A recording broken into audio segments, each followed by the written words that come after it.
Andrea. Ano kailangan mong sabihin?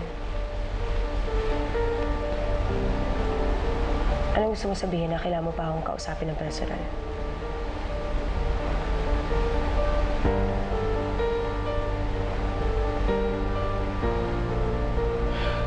Sige, Andrea.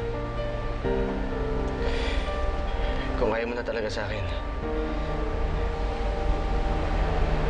sige, tatanggapin ko yan. Talikuran mo man ako kahit masakit. Fine. Sige. Sige, kayo liligaya mo. Sige, gagawin ko yan.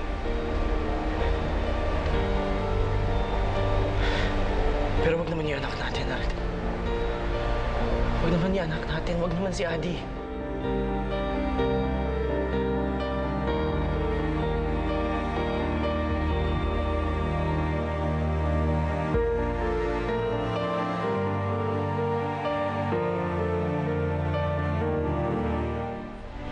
Anak natin si Adi.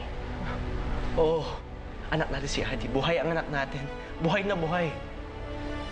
Pero ang sinabi sa akin ni Celso at sinabi ng mga magulang... Hindi. Niloko siya ng parents ko. Pinaniwala nila kayo na patay anak natin. Andre, buhay si Adi.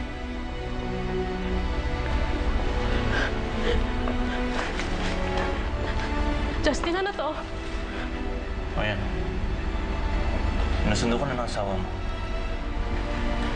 At na kayong malas. Ako nang bahala magpaliwanag kay Lorraine. Pwede na kayo umalis. At Sabrina, huwag ka mag-alala, hindi ko kayo gugulahin. Kaya pwede ba huwag niyo na rin kami gulahin? Sige na, makakalis na kayo.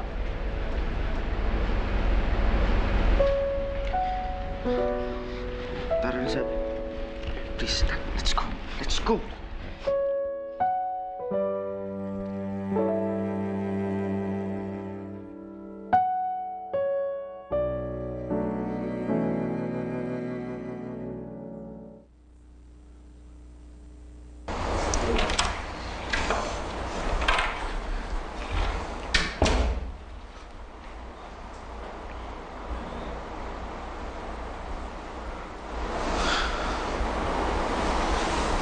Are you okay?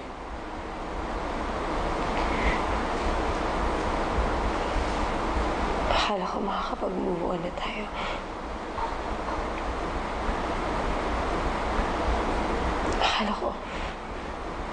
Akala ko pwede ko na isa yung parting yun ng buhay ko.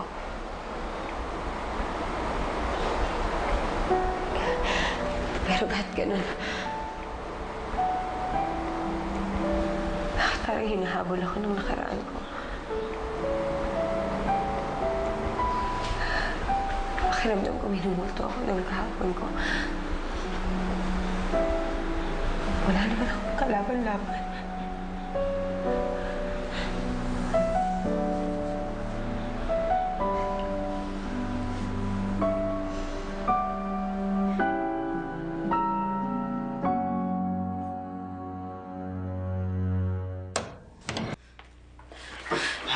Justin, kailan mo pa nalaman na buhay si Andrea? Nakita ko siya sa trade fair. Okay? So, sinundan mo pa siya? What for, Justin? Sabi mo sa akin, hindi ka niya naaalala. Sabi mo sa akin, may sarili na siyang pamilya. Pero bakit hindi mo pa siya kayang pakawalan? Hanggang ngayon ba, mahal mo pa rin ba si Andrea?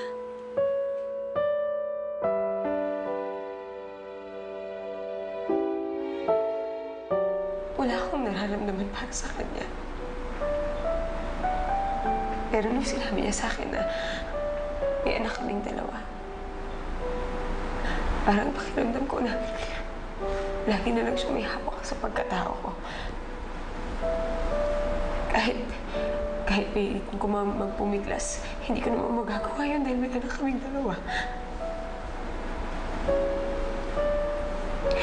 Anak namin si Adi. Alam kong mahirap paniwalaan. Kahit ako nung una yung denial. I had to go to the hospital para siguraduhin na totoo ang sinasabi ni Justin.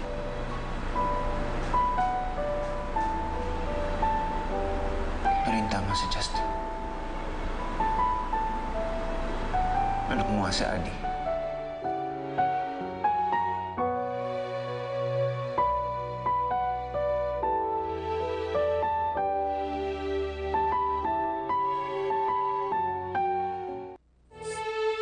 Justin, bakit kailangan pong magulo ang pamilya natin? Sabi, inaayos ko naman ang lahat eh. E di pag binalik mo si Andrea sa buhay natin, parang siya na rin ang pinili mo. At bakit mo sinabi sa kanya na si Adi talaga yung anak niya? Ha? Answer me! Sab, ina pa rin siya na anak ko. Pero anak ko na nga si Adi eh. Tinuturing ko na nga siyang sarili kong dugot naman. Why don't you do that? Okay, I know. Okay, Sab. And that is one of the reasons kung bakit kita pinakasalan. Kung bakit kita minahal as my wife. Kaya I'm sorry. Sab, I'm sorry, okay? Masaktan ako, masaktan. Pero we have to stop the adoption process. Buhay si Andrea. May karapatan siya kay Adi.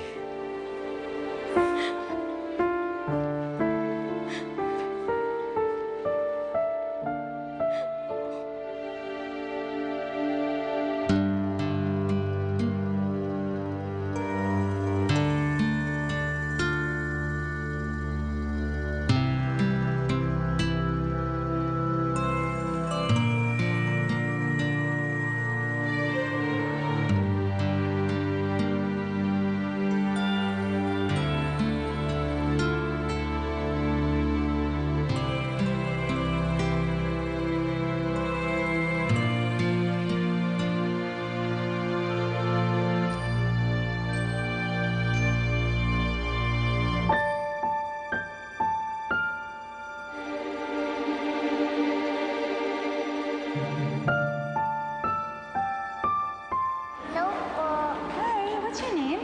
Adi po. Adi, wow. Mami?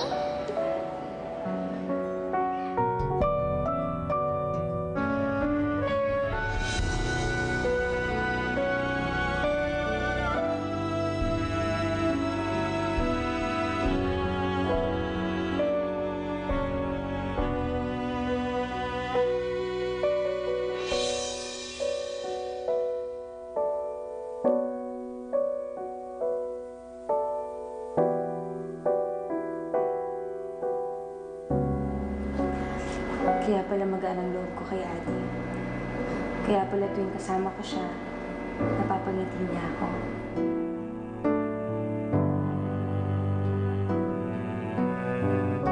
Good night, anak. Good night. Good night na. Be a good girl, ha? Ikaw na bahala sa kanya. Yes, sir. Okay po.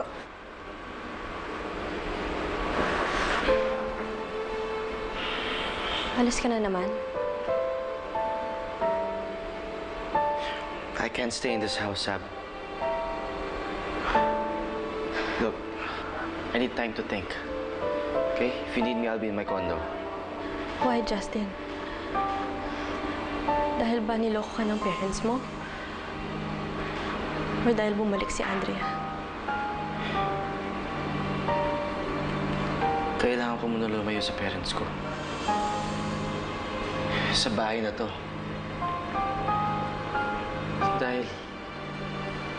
Dahil maaalala ko lang yung pagsisinungaling niya sa akin. At mahihirapan akong magpatawad. Sab, kailangan ko makalimot.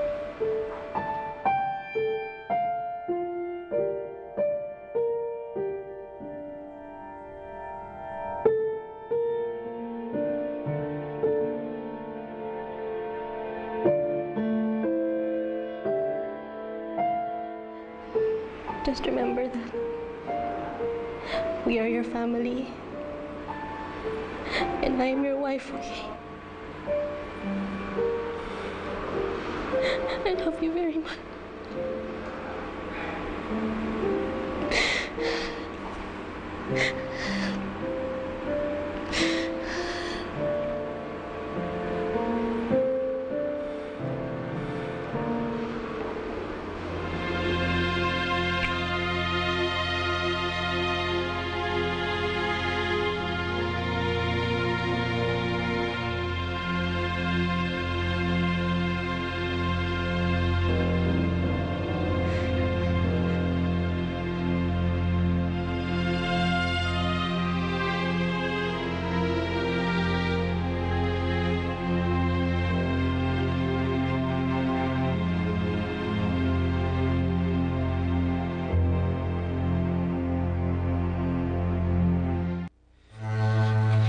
Justin, saan ka pupunta?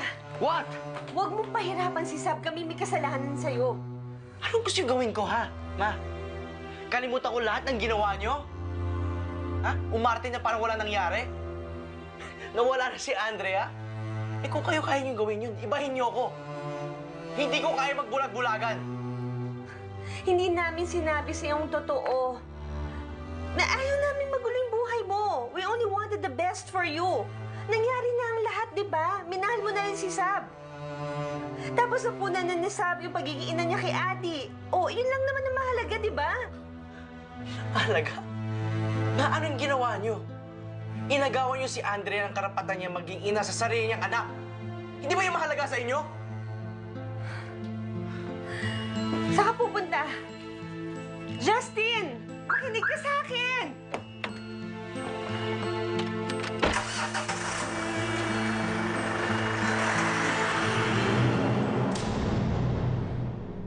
Oh, wow! Gandang Christmas gift! May kapatid na agad si Jenny. And it's her best friend, Adi. Kaya pala sobrang gaan ng dugo ko sa batang yan dahil biological daughter ko pala siya. Oh my God! So, ibig sabihin nito, hindi mo na may iwasan si Justin. You're so bonded for life. Dahil lang sa anak namin, Faye. Pero masasabi ko lang, habang pinagdadaanan ko to ngayon, mas lalo ko napapalapit kay Celso. Doon ko kasi nakita kung paano niya tanggapin yung pagkatao ko.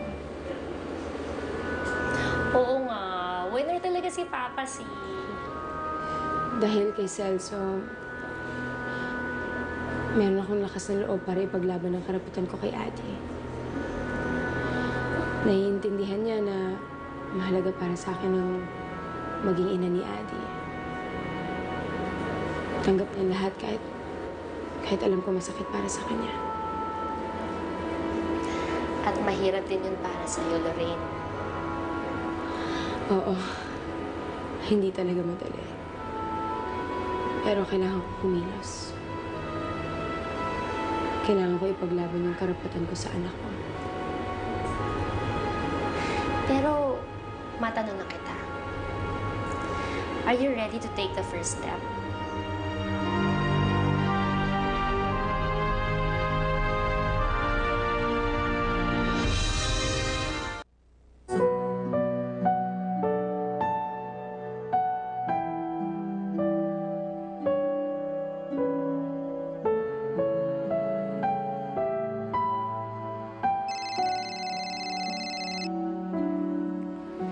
Andrea?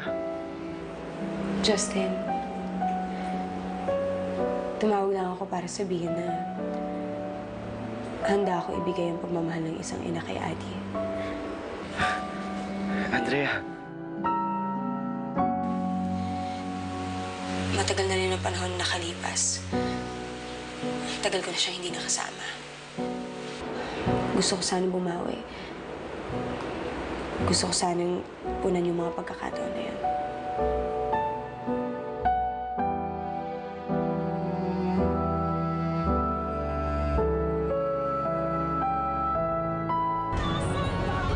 Hindi mo dapat dapat kinukonsinti si Justin ng ganito. Mamimihasa yan. Pero pa, feeling ko wala na akong kalaban-laban eh. Hindi. Magkakaroon tayo ng laban kay Andrea. Tita Lorraine? Adi, May hawak yatang alas yung Andrea. Yung buwisit na yan. Pues mamadali natin yung proseso ng adoption para maging legal na ina na si Sabrina kay Andy. Hindi ako papayag na agawin na kayo sa akin. Hindi rin naman ako papayag na hindi ako makilala ng anak ko. Justin, gusto ko mapunta sa akin yung bata. Babawiin ko na yung anak ko.